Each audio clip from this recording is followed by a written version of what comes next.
अस्सलामु अलैकुम वरहमतुल्लाहि तआला वबरकातुहू। लकल हम्दु या अल्लाह वस्सलातु वस्सलामु अलैका या सय्यदी या रसूलल्लाह सल्लल्लाहु तआला अलैहि वसल्लम।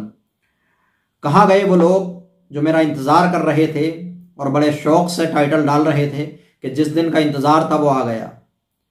अब जिस दिन का इंतज़ार था वो आ गया, तो अब कहाँ गायब हो गए? मेरी बात का जवाब क्यों नहीं दिया अभी तक? मैं इंतज़ार कर रहा हूँ कि मेरे सवाल का, जो मैंने सवाल किया है, जो मेरी बात है, उसका जवाब अभी तक नहीं दिया। मैंने हर वीडियो में मुतालबा किया है।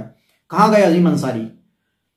मैं अपने मौजू की तरफ आने से पहले आप लोगों से गुजारिश करता हूँ कि मेरा जो ये पर्सनल चैनल है, ऑफिशियल चैनल मुफ्ती गुलाम रब्बानी के नाम से, इसको ज़रूर सब्सक्राइब कर लें, क्योंकि मैं इस पर अल्हम्दुलिल्लाह रोज़ाना मसाइल की वीडियो अपलोड करता हूँ और आप लोग जो है इसको ज़रूर सपोर्ट करें, सब्सक्राइब कर लें, ताकि आपके इल्म में इजाफा हो और आपके जो रोज़मर्रा के ज़िंदगी में पेश आने वाले मसाइल हैं वो हल हो जाएं। और अगर आपके जहन में भी कोई मसला है, कोई सवाल है, तो आप कमेंट के ज़रिए या डिस्क्रिप्शन में मेरा नंबर है, व्हाट्सएप के ज़रिए आप जो है सवाल कर सकते हैं। मैं इंशाल्लाह व्हाट्सएप पे भी जवाब दे दूंगा और वीडियो बना करके भी जवाब दे सकता हूं और कमेंट में भी जवाब दे सकता हूं। इंशाल्लाह मैं आपका मसला ज़रूर हल करूंगा। तो इस चैनल को, जो मेरा पर्सनल चैनल है, ऑफिशियल चैनल मुफ्ती गुलाम रब्बानी, इसको ज़रूर सब्सक्राइब करें और इसको ज़रूर सपोर्ट करें, आगे ज़रूर शेयर करें। अब मैं आता हूँ अपने मौजू की तरफ, जिस वजह से मैं आज आपके सामने इस वीडियो में हाजिर हुआ हूँ। मैं बात कर रहा हूँ अजीम अंसारी के ताल्लुक से कि मैंने बारहा फ़ोन भी किया, कितनी मरतबा कॉलें की हैं। आप चैट देख सकते हैं, कॉल हिस्ट्री देख सकते हैं। मैंने कितनी कॉलें, कई मरतबा कॉल की इनको, लेकिन कॉल रिसीव नहीं की इन्होंने और बात नहीं की। कभी कॉल काट देते, कभी रिसीव नहीं करते। फिर मैंने इनको SMS भी किए, SMS का भी जवाब इन्होंने कोई मोतबर जवाब नहीं दिया। पहले तो जवाब ही नहीं दिया कई दिन, फिर कई दिन के बाद में जवाब दिया तो इधर उधर की बातें करने लगे और इधर उधर को भागने लगे। मैंने इनसे बारहा यही कहा कि जो मैंने वीडियो में कहा है और जिस एतबार से आपने मुझ पर यह इल्ज़ाम लगाया था झूठा कि मैंने माअज़ल्लाह अल्लाह रब्बुल इज़्ज़त को ज़मान व मकान के साथ में मुक़य्यद कर दिया है, तो उसी एतबार से आप मुझ पर हुक्म भी लगाइए, उसी वीडियो के एतबार से। लेकिन ये इधर उधर की बातें करने लगे। मैं पूरा चैट आपके सामने रखता हूँ। पहले तो ये मेरे बात का जवाब ही नहीं दे रहे थे, लेकिन जब जवाब दिया, कई मरतबा कहने के बाद, जो है कई कॉलें करने के बाद जवाब आया, तो फिर इधर उधर की बातें की इन्होंने। मैं पूरा चैट आपके सामने रखता हूँ कि इन्होंने, देखिए, मुझसे किस तरह की बात की और क्या कहा है। लेकिन इन्होंने बात का जवाब नहीं दिया और जब तक जवाब नहीं देंगे मैं इनसे मुतालबा करता रहूँगा। बारहा मैंने वीडियो में मुतालबा किया भी है और आगे भी करता रहूँगा इनसे मैं मुतालबा, जब तक मेरी बात का जवाब नहीं देंगे या फिर अपनी बात से रुजू करें जो इन्होंने मेरे ताल्लुक से मुझ पर झूठा इल्ज़ाम लगाया है। समझे? तो मैं पूरा चैट आपके सामने रखता हूँ, आप खुद पढ़ सकते हैं। देखिए, सबसे पहले मैंने इनको SMS किया 17 जून को, जो कि मैंने लिखा था, अस्सलामु अलैकुम जनाब, आपने मेरी बात का जवाब नहीं दिया अभी तक और आपने जो 2 बातें मालूम की थी मुझसे, हालांकि वो मेरे ताल्लुक से नहीं थी, मैं फिर भी बहुत जल्द उनका जवाब दे दूंगा। तो मैंने, देखिए, चैट में इनसे कहा कि मैं जैसे ही मुझे वक्त मिलेगा मैं फ़ौरन उनका जवाब दे दूंगा। जो सैयद अमीरुल कादिर साहब के ताल्लुक से इन्होंने 2 सवाल किए थे मुझसे, मैंने उनका जवाब अल्हम्दुलिल्लाह वीडियो अपलोड कर भी दिया, आप चैनल पर देख सकते हैं। दोनों बातों का जवाब दे दिया है अल्हम्दुलिल्लाह। फिर जब इन्होंने ये SMS पढ़े तो उसके बाद इन्होंने सिर्फ जवाब दिया वालेकुम अस्सलाम व रहमतुल्लाहि व बरकातुहू, बस इतना जवाब दिया। मेरी बात का, जो मैंने इनसे मुतालबा किया था कि मेरी बात का आपको जवाब देना पड़ेगा, मैंने इनसे ये भी कहा, देख आप चैट में देख सकते हैं, लेकिन इन्होंने मेरी बात का जवाब नहीं दिया, कुछ भी, कॉल भी रिसीव नहीं की और SMS में भी सिर्फ इतना ही जवाब दिया। फिर मैंने कई दिन के बाद में इनको SMS किया कि जनाब, आपने मेरी बात का जवाब नहीं दिया अभी तक और ना ही आप कॉल पर बात करने के लिए तैयार हैं, आप मेरी कॉल भी काट रहे हैं। आप या तो मुझ पर हुक्म लगाइए अगर आप सही हैं तो, वरना आप अपनी बात से रुजू कीजिए। मैंने कहा अगर आप दुरुस्त हैं, जो मुझ पर इल्ज़ाम लगाया आपने वो दुरुस्त इल्ज़ाम लगाया, तो आप जो है मुझ पर हुक्म लगाइए फिर, क्योंकि उस बुनियाद पर तो मुझ पर कुफ्र का हुक्म लगाना चाहिए जिस बात का इल्ज़ाम लगाया इन्होंने, अगर मुझ पर साबित होती है तो। समझे? लेकिन हुक्म लगाने से पहले ये ज़रूर ध्यान रखिएगा, अल्लाह के नबी सल्लल्लाहु तआला अलैहि वसल्लम की हदीस पाक है कि कुफ्र एक जानिब ज़रूर रहता है, या तो जिसको कहा जा रहा वो काफिर होगा, या अगर नहीं है वो काफिर जिसको कहा जा रहा, तो खुद कहने वाले पर कुफ्र पलट आता है। समझे? तो फिर इन्होंने, जब मैंने ये बात कही इनसे कि आपने मेरी बात का जवाब नहीं दिया, कॉल भी रिसीव नहीं कर रहे हैं, तो फिर इन्होंने जवाब दिया मुझे कि पहले आप हमें ये बात बताएं कि क्या आप उस वाक़ये को मानते हैं, सही समझते हैं जो रमज़ान नक्शबंदी साहिब ने सुनाया है, ये कह करके सहाबा का अकीदा था। उसके बाद मैं मुफ्तियान इकराम का फतवा लगवा दूंगा आप पर, आप सब्र से काम लीजिए, इन्होंने कहा। तो जनाब, मैंने इनसे ये, आप चैट में भी देखेंगे, मैंने चैट में भी यही बात कही और फिर यही कह रहा हूं कि जिस बुनियाद पर आपने वीडियो के आधार पर मुझ पर जो इल्ज़ाम लगाया, उसी वीडियो के आधार पर, उसी वीडियो के वजह से जिस पर मुझ पर इल्ज़ाम लगाया, उसी वीडियो के आधार पर मैं आपसे हुक्म मांग रहा हूं, जिस वजह से इल्ज़ाम लगाया। और अगर आपने गलत इल्ज़ाम लगाया है तो फिर आप जो है रुजू कीजिए, समझे। फिर मैंने इनसे कहा कि मैंने जो बयान किया था वो कर दिया अपनी वीडियो में, उसी को सुन लीजिए दोबारा।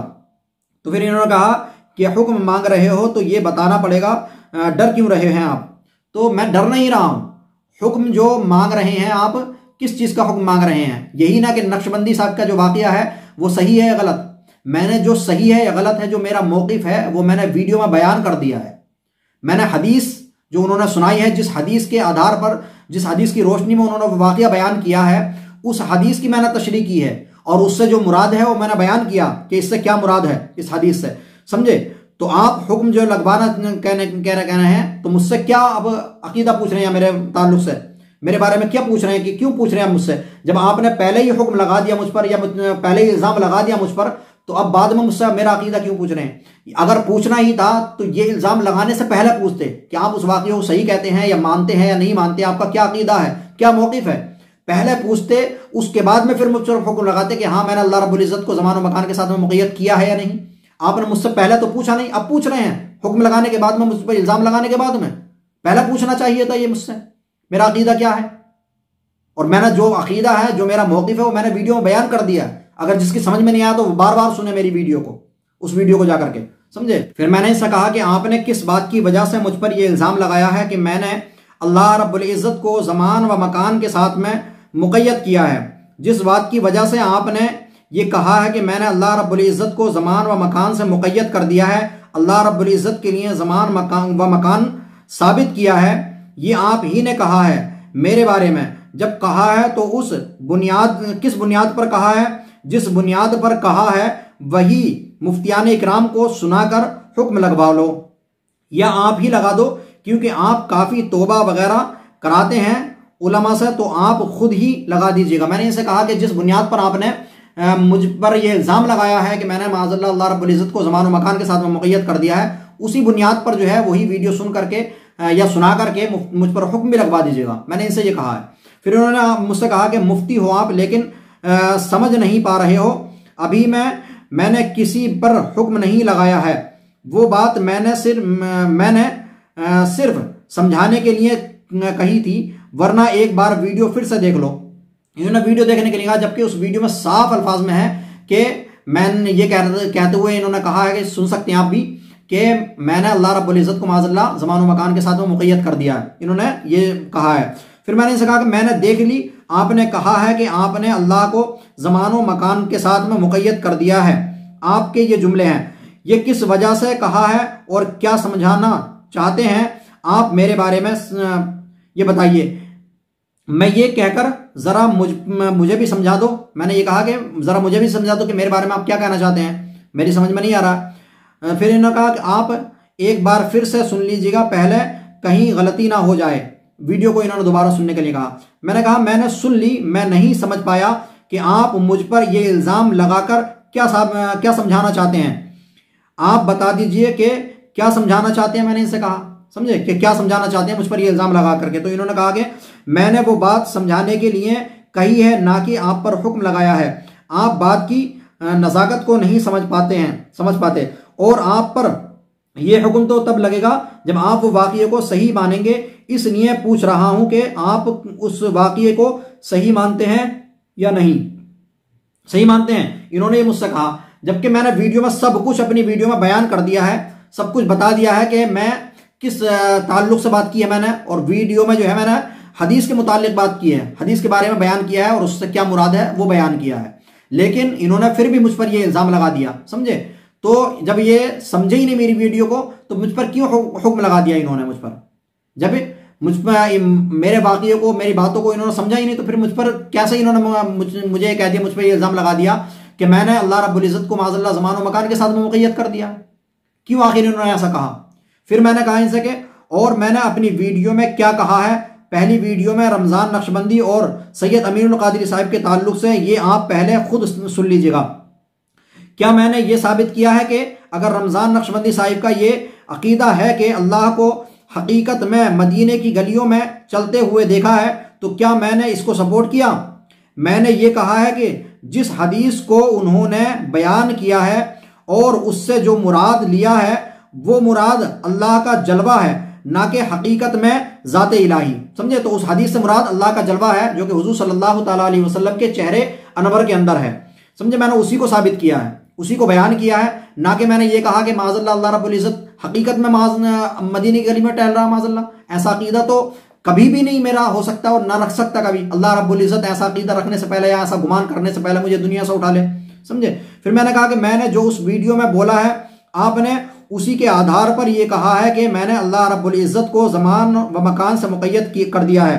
और आपने वो वीडियो जब सुनी है तो आप नहीं समझे कि मैंने किस चीज़ की सपोर्ट की है और किस चीज़ की नहीं।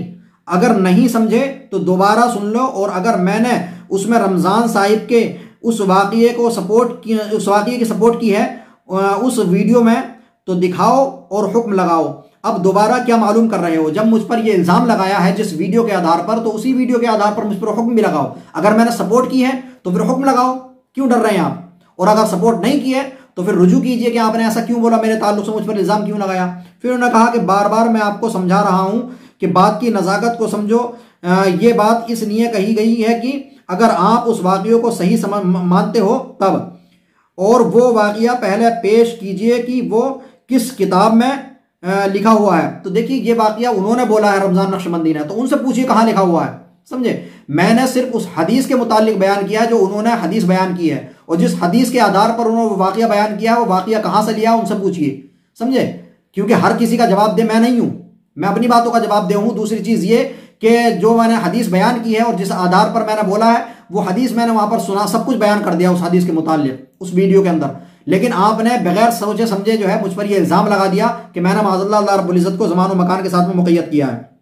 समझे? फिर मैंने इसे कहा कि और अगर नहीं की है उस वीडियो में उस वाक़ये की सपोर्ट मैंने, तो आपने ये कैसे कह दिया कि मैंने अल्लाह रब्बुल इज़्ज़त को ज़मान और मकान के साथ में मुक़य्यद कर दिया है?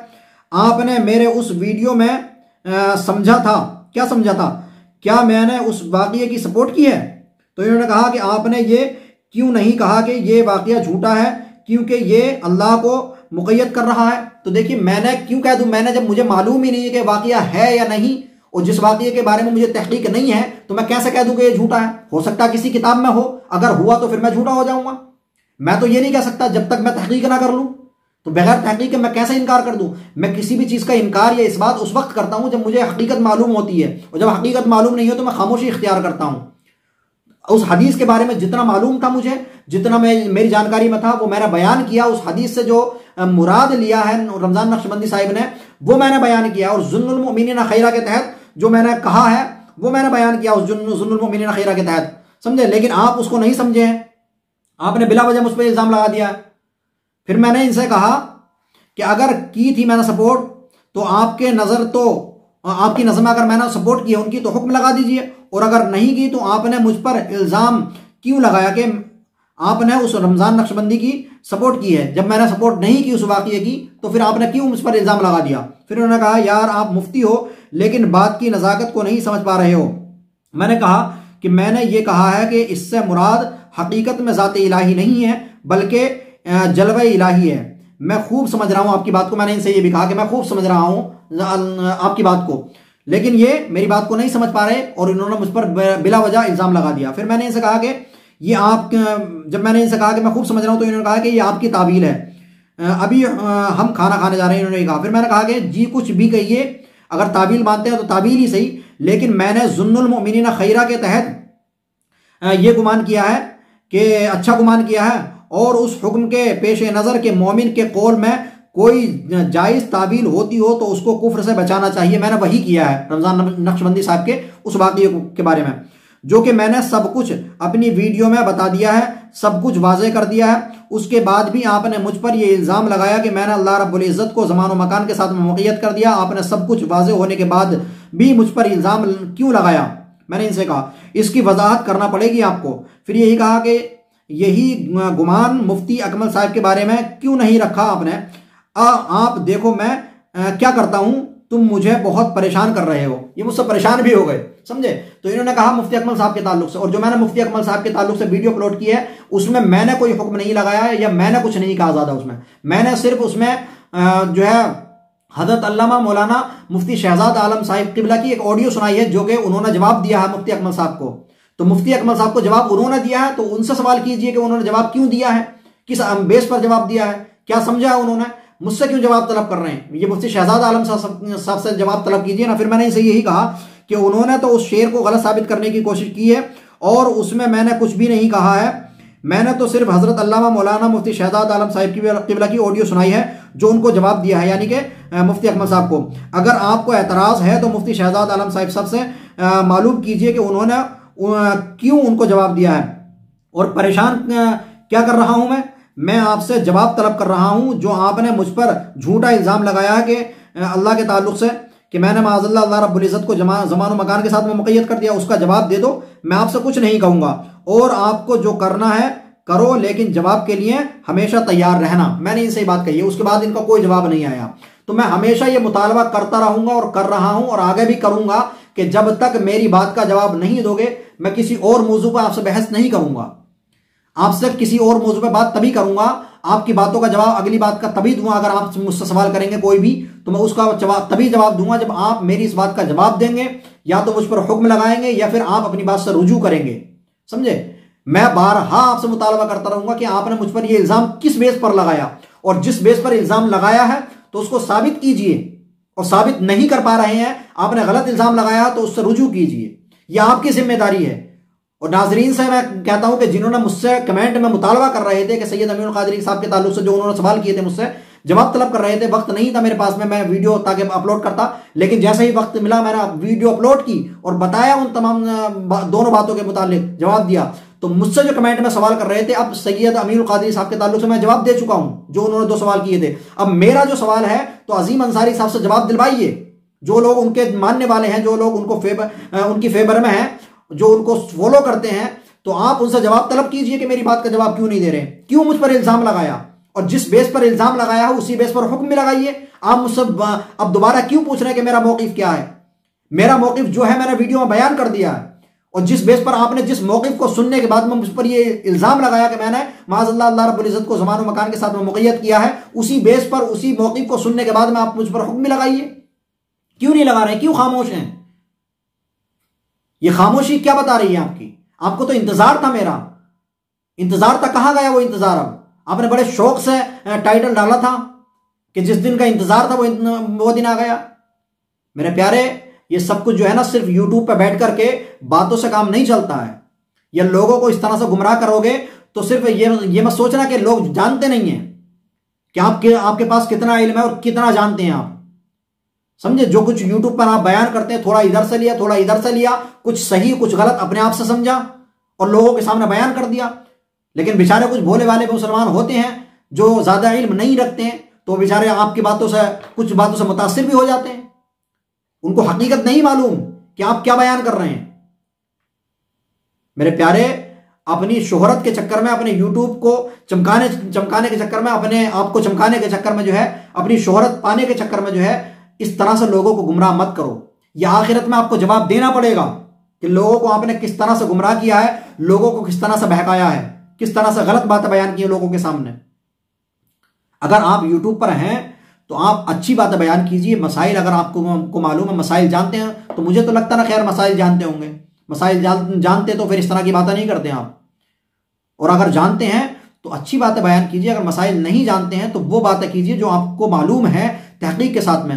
मेरे प्यारे, किसी आलिम पर इस तरह से जो है अंगुष्ठ नुमाई करने से बेहतर ये है कि आप वो चीज़ें सीखिए और लोगों को सिखाइए जो ज़रूरी चीज़ें हैं। ऐसे मामलात में जो है उलमा को जो है अंगुष्ठ नुमाई मत कीजिए उलमा पर, उलमा को अपने निशाना मत बनाइए। और मेरी बात का तो जवाब आपको देना पड़ेगा। देखिए, मैं बारहा आपसे मुतालबा करता रहूंगा और करूंगा, आगे भी करूंगा, आज भी किया है, आगे भी करूंगा आपसे मुतालबा कि मेरी बात का आपको जवाब देना पड़ेगा। समझे? और जब तक जवाब नहीं देंगे मैं मुतालबा करता रहूंगा। और तमाम लोगों से भी, मैं नाजरीन से भी गुजारिश करता हूं कि आप कमेंट करके उनसे पूछिए, उनसे कहिए कि मेरी बात का जवाब दें। क्यों खामोश हो गए हैं? पहले तो इंतजार था मेरा, लेकिन अब क्यों खामोश हो गए हैं? दोस्तों, ऐसे गुमराह करने वाले लोगों से अपने आप को जो है महफूज रखिए, वरना आपका ईमान और अकीदा जो है बर्बाद हो सकता है, खराब हो सकता है। आप कांटेक्ट अगर रखते हैं किसी से, आपका कांटेक्ट है, तो आप किसी अच्छे आलिम दीन से कांटेक्ट कीजिए, उनके कांटेक्ट में रहिए, उनसे अपने मसाइल हल कीजिए।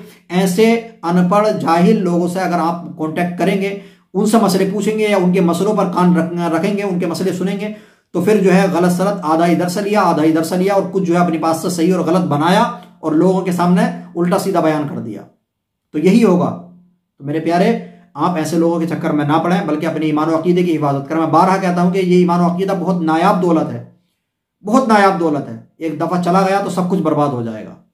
तो इसलिए अपने ईमान और अकीदे की हिफाजत कीजिए और अपने आप को जो है बचा करके रखिए अपने ईमान और अकीदे को। नाज़रीन किराम, मिलते हैं अगली वीडियो में। खुदा हाफिज। अस्सलामु अलैकुम वरहमतुल्लाहि ताला वबरकातुहू।